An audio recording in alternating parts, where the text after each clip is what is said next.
Hi, my name is Karen Holmes. I'm the founder and director of the World Peace Organization for the One World Government. I haven't done any videos for a while. I've been kind of busy, but I wanted to tell you what I did a couple of weeks ago. And the reason I waited this long is because I wanted the idea to trickle out before I announced it. We are watching Vladimir Putin now make some movements. Just a couple days ago, he held his election so that the people in the eastern regions that he's conquered, so to speak, he could justifiably annex those regions. The elections were supposed to be held that would legitimize it, but basically it's not a very, as the United States has learned, has recently drilled into us that elections don't have to be, let's say, based on the highest principles. And our organization is going to be helping set up the election process in various countries as these countries prepare to become members of the international government. So we need to focus a lot on elections and fair elections, and not ones that are based on power games and elections to legitimize something that is not legitimate. The invasion of Ukraine basically has gone against the intent of the UN Charter and to prevent unprovoked attacks, and that's basically what it is. It's a member of the Security Council. The UN Security Council has broken the charter and delegitimized it even further than what happened with George W. Bush. So rather than to go after Vladimir Putin and tell him terrible things, our organization is going back to the Iraq War and the body of knowledge that's associated with it, why it worked and how it worked and why it didn't work. Today I wanted to talk about this first step in bringing it about, and what I did to make this first step come about. So over the last many years, since 2012, when the plan was first into the international arena, the Plan for World Peace, and it opened up the door to Iran and to Cuba and to North Korea. Then there has been this backlash about it, like a passive and active resistance against it, to try and erase the idea, to walk away from it, to delegitimize it, to refute it and to rebut it, and everything that possibly could be done to get rid of the idea.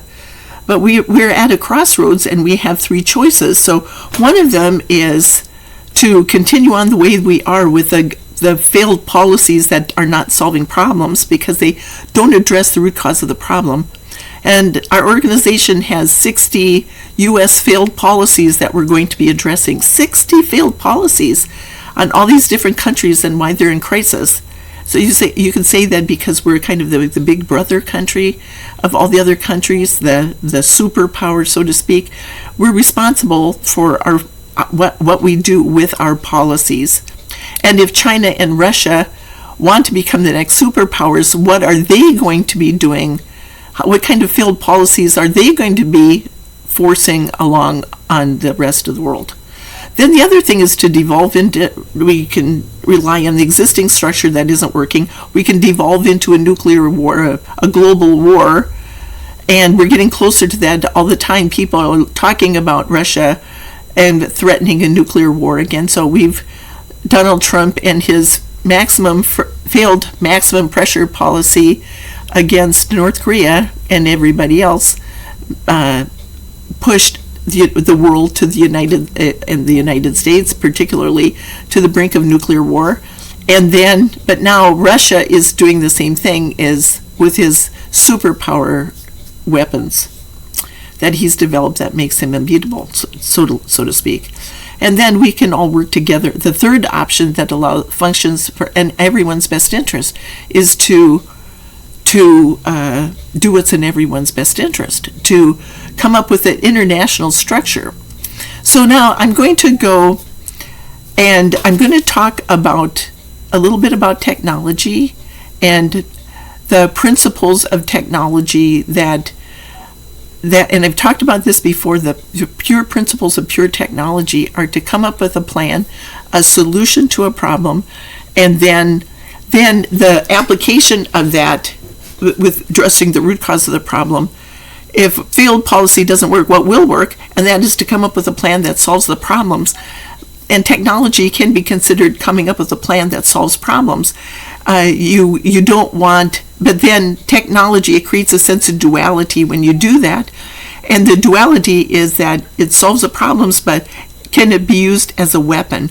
And this is where you could say nuclear powers. It can be something that can solve your problems, but it's not, it's also like offer you free energy, and then like the Chernobyl and the other Zappa, whatever the name of that is. I can't remember the name of that power plant that's under attack right now. Zaporizhzhia. That is also the nuclear power can be used as a tool, or it can be used as a weapon. And that creates a sense of duality. Well, if it is over a plan for world peace, there is no need for weapons. You could say the unifying force is there's no need for weapons, and everybody's working together to create a solution. So now I'm going to talk a little bit about this solution. You could say this is the free power source invention that we don't. This is a total mock-up. It's something that I put together out of my oatmeal box. Basically what it is it demonstrates technology is based on something from nature usually, and we're just coming up with an application for it. And this is based on life partnerships. It's based on making win-win agreements, the principles of the cooperation of nature. So if you look at the economic structure of the international government, you could say that is an economic application of universal law and win-win agreements and the principles of the cooperation of nature. This is a technological application of the same thing. We're looking at something based on life partnerships, and we're looking at something that is based on the principles of the cooperation of nature. Okay, your power base. This is power. So we're looking right now at this body of knowledge is where does true power come from? Does it come from being brutal, to having unstoppable weapons, tyranny, maximum pressure? Does it come from solving problems? Does it come from being able to solve a problem that creates a sense of unity? If this is an energy source that is competing with nuclear power, this source will win. But you have to know how to work this. Then, like I'm going to tell you, this is if we look 20 years in the future to when we want to travel to the stars, this is the power source. You could say the basis of the power source for a nuclear, not a nuclear, but a spaceship, an interdimensional spaceship. So what we're doing is we're looking at the dimensions. We're looking at how God, the creator of us all, the body that we're in, has 12 dimensions, and you can go up to the 8th dimension or whichever dimension. You can energize your spaceship. This is not a nuclear power that's going to Mars. This is traveling interdimensionally. That is like teleportation. It goes up. You're taking your spaceship with you, you're energizing it to the higher dimensions, and then you're teleporting it and you're traveling interdimensionally. You could say that and I used this before, you could say that when in Star Wars, they go into warp speed and then they go, pew, but that's not how it works. That's wrong. If they really understood warp speed, it would go up to a certain point, go forward, and then go at an angle, because each of the dimensions is like a 90-degree paradigm shift from the next one. And if you look in space, if you look back into history, our ancient ancestors were drawing pictures of spirals on the cave dwellings. The nautilus shells, that Fibonacci numbers, you could say, are basically how the dimensions function. And it's like a paradigm shift in thinking. So what we have to do as a planet is create this paradigm shift. And then every time you make a win-win agreement, here, what it does is there's a loop that goes down here and a loop that goes up here, and it goes down into one of these cells, and that's like a beehive, and it stores the energy here. So when you make a win-win agreement, then this energy, it is stored in this idea. And what we're doing is there's like I'm going to give you a hint. This is like a saline solution here, and it's like the oceans are storing our energy. If we are doing undersea mining, for example, and pulling the minerals out of there, the minerals are there to provide a certain amount of storage capacity for energy. For the Earth to be able to go to the stars, for mankind to go to the stars, we have to start making win-win agreements with all these levels, all of our relationships, and then we have to, as we do that, we'll be storing the energy in the Earth, and it will be dissipating through the planet, not with the idea that it is, the energy has, the Earth has lines that go through it, like crystalline lines. The energy goes through there, and when it is peaceful, the lines are very pure energy going through. When it's so much anger and fear and hatred, then it's like the energy is just very chaotic, and it's contaminating the Earth, and it's causing all these problems. Right now, what we have is an interesting situation with Florida. You could say that all the fear associated with DeSantis's policies, failed policies, Donald Trump, and all the things that are happening with January 6th, today or this week was supposed to be another January 6th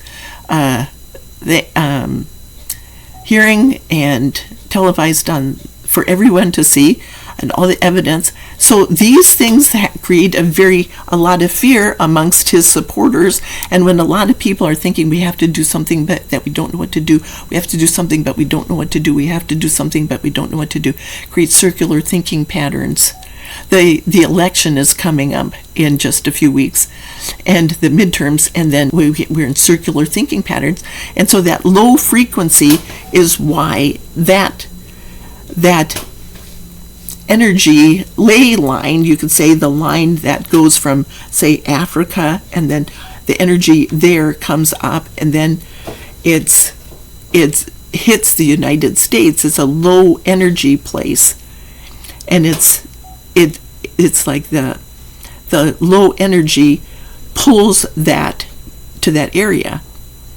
And then what happens is people kind of repel it, and then it goes up and it hits another low area energy. And then that's how to dissipate hurricanes. You have to break that cycle of thinking, and that's what we did with our prayer circle, is we came up with solutions for stopping tornadoes and hurricanes.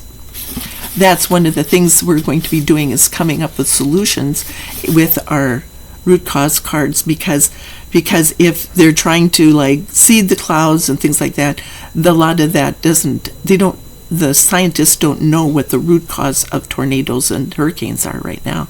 And to dissipate all that energy, what we want to do is maybe put that energy into something where it's higher frequency. And then like in an area where it's a higher frequency, then it'll just repel all these storms, and eventually when everything's high, there won't be that circular thinking pattern. So that's kind of what we did at our prayer circle, is we noticed that there were fewer storms. Our fishermen this is a fishing area, our industry, one of our main fishing industry is fishing, and it goes right that way and that way, just a few blocks from where I am. There's the ocean. Over this way is our port, and the fishermen were seeing that the weather patterns were in this area were better than what was happening out in what NOAA, the National Oceanic and whatever and Atmospheric Administration, right, was coming up with. Okay, so now we want to start taking energy, making win-win agreements, and going down here and storing the energy in the oceans and having the energy pure, and it needs to have the minerals in it to work as electrolytes. So the oceans right now, the reason they're getting hotter, you could say, the undersea mining by removing the minerals will actually cause that to be that stabilized area that the earth is stabilizing it. It's gone. So all the negative energy that we have, the low pressure energy, is it causing earthquakes and tornadoes and hurricanes. Okay, so now what we want to do is we want to start building more positive energy, and that's what I did last week, or over the last 4 or 5 weeks. I've been sending my letter to the U.S. Supreme Court to the embassies in Washington, D.C. to introduce universal law into the international level, to the ambassadors, and telling them that is the basis for the international legal system. So technically speaking, Vladimir Putin is breaking the international law, because you could say the UN is considered, the charter is considered international law with the let's say an agreement that these nations, especially the Security Council nations, will stand on the charter law. But the charter isn't necessarily, it's not, there's a duality, you could say. It could be used as a tool or a weapon, because it doesn't address the root cause of the problem. In fact, it makes the problems worse. So what it does is that letter to the Supreme Court now, it's as you could say, it supersedes the UN because of the Geneva Convention. Now, I'm not an expert on the law, but introducing universal law, do unto others as you would have them do unto you, it's 7 principles: equality, liberty, freedom, compassion, abundance, capacity, and tolerance. Those 7 principles create a sense of balance again in the world. And I have you've seen my plate source invention here. I have my stuff here. Here. This thing, all the principles, those principles create a sense of balance. And this is, you could say, the like a gyroscope that fits inside of here, that rotates, and it's like this. My thing is not in here. So if we take this and we put it on here, so let's say that Vladimir Putin is talking about his nuclear weapons, and he can just do anything he wants and get away with it, and he's going to annex Ukraine, and he's going to do whatever he wants, and nobody can stop him. Well, George W. Bush collapsed his power base. He wasn't standing on the principles. He started an illegal war, so he collapsed his power base. So what we have here is is my drawings here. If what you're doing stands on one principle, then you're easily toppled. If what you're doing stands on two principles, it's harder to tip you over. And if you stand on 7 principles, basically you're unbeatable. So when I introduce a letter to the Supreme Court and then the international level, I'm introducing the idea of 7 principles into the U.S. legal system and the international legal system. That allows us to create a sense of balance again in the world. We're creating these principles, create a sense of balance in the world. And then what it is by going to court and resolving the conflicts, what we can do is, instead of doing this, everybody's starting to work together based on to create the international government. Then what we do is we're starting to create win-win agreements, and we are starting to purify the energy that's going through the planet, getting rid of the darkness, creating light, because we're working together to create an overview idea of the international government. And that allows us to go out into the stars to make that paradigm shift that we need to make. This is like the oceans, and this is like the 12 dimensions. This is based on, we have 12 dimensions in our chakras. Humans have 12 dimensions. We have 7 inside our body. The Hindus go on any search and for chakras, CHAKRA, and you'll be able to see hundreds of thousands of websites that show the chakras, and they show the 7 chakras. But then there's 5 outside the body too, and those are the kingdoms. There's the animal kingdom and the plant kingdom, the alien kingdom, the elemental kingdom, and the spiritual hierarchy, God. So God lives on you could say you're like a 12-story building. And this is like a 12-story building, and you invite God to live on your 12th floor by standing on universal law. God doesn't work with anyone who doesn't stand on universal law. So that is why you can say that if you have maximum pressure as your policy, you might think that might is right, but basically all you do is you collapse your power base. This is by creating war. You create a failed state. You don't have any sense of abundance. You create famines. You create poverty, terrorism, slavery, massacres, genocide, and war.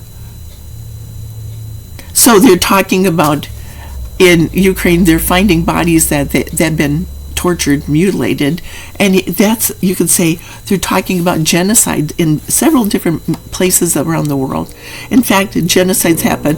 If you listen to my talks around Valentine's Day, I talk about how or you go on and you get copies of my conflict resolution brochures. Romantic attachments turn into genocide, so we've all experienced character defamation campaigns. So that's what it was. The Iraq War was like a character defamation campaign against Saddam Hussein, an act of revenge. So now, these principles, these 7 principles, create a sense of equality again.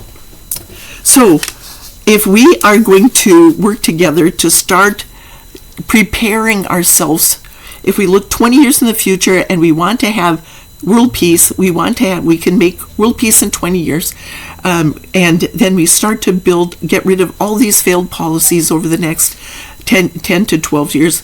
Let's say the first 10 years is going to be failed policies, and then, because we can do 8 a year, and then we can go, after that, we can start building a future, the next step with the international, interplanetary, interstellar ideas. We can go with the alien space drive because we've unified the planet at that point in time.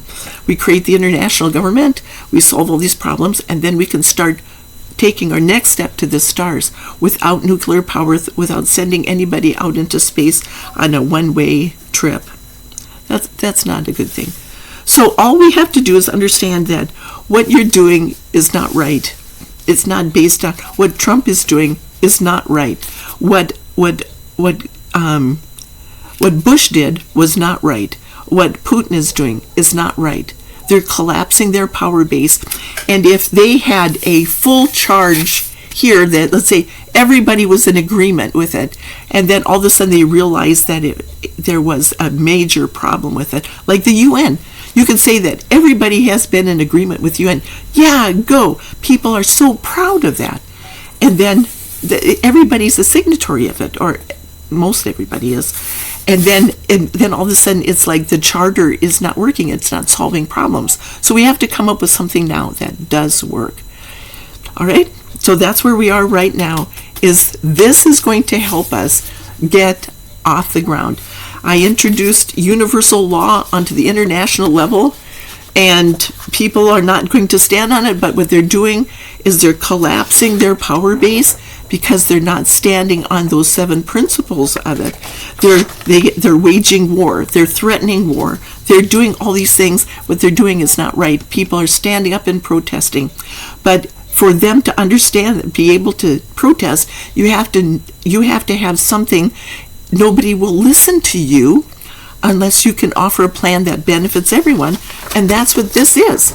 So the technology people who think that they're going to go into space with anything but this, think again, guys and girls, ladies. It's not going to work, because other than that, it's failed policy. You're not going to get off the ground because nobody's in agreement with nuclear power, and I've talked about that before. It goes against universal law, and basically you're destroying universes. The atomic structure of an atom it's actually a universe within a universe within a universe within a universe within a universe. We are made up of atoms, and each atom is a universe. So we have the potential to expand out and be the next gods. When we reach the 13th dimension by going through this paradigm shift, we become gods to our own creations.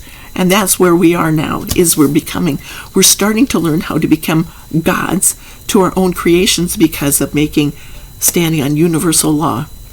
All right, so now that I've expanded your awareness a little bit, so I'm going to just let you know that there might be some resistance to this, but basically the rest of us who basically don't believe in war, we now have a solution to our problems.